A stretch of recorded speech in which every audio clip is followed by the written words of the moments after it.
Parents. Throughout history, we've struggled to get it right.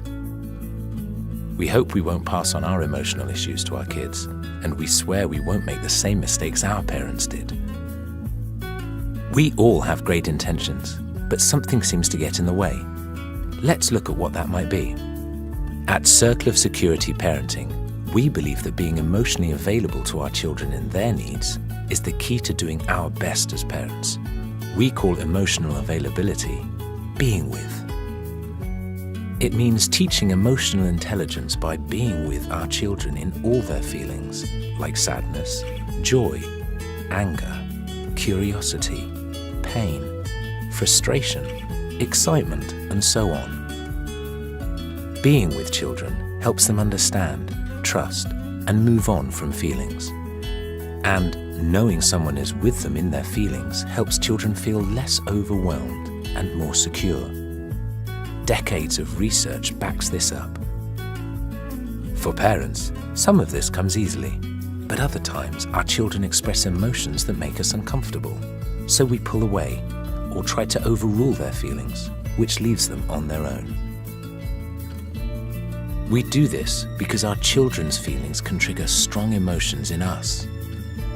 We think of it like this: our history during childhood of how core people responded to our different emotions creates the background music for how we experience our children's feelings. Let's look at this example.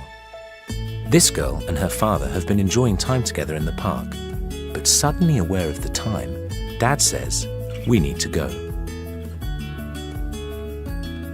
When the girl hears this, she starts crying and gets increasingly angry. All at once, the dad's background music changes.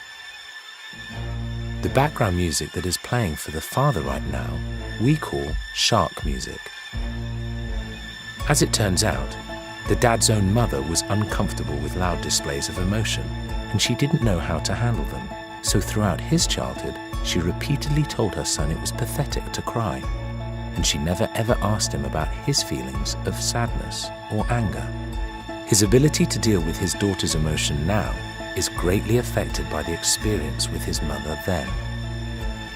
Shark music. We're rarely aware it's playing, but it's our past experiences telling us to be afraid of or uncomfortable with a feeling or need that is actually safe. When our shark music limits our ability to respond to these feelings, our children learn to hide or feel ashamed of them.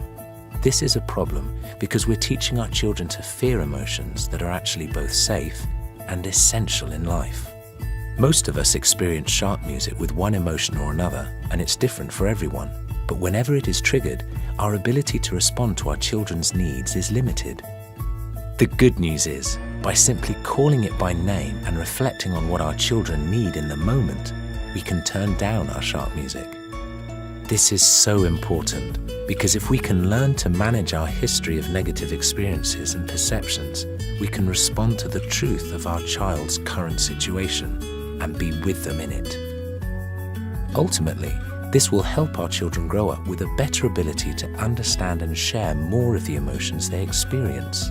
There's no escaping it. Strong feelings are a challenge to manage as parents, but our children always benefit when we have an accurate response to what's happening, rather than reacting to the shark music we're bringing into the relationship. Remember, there's no such thing as perfect parenting, and blame never helped anyone feel more secure. That includes blaming ourselves. But the more often we can identify our shark music, the better off our children will be.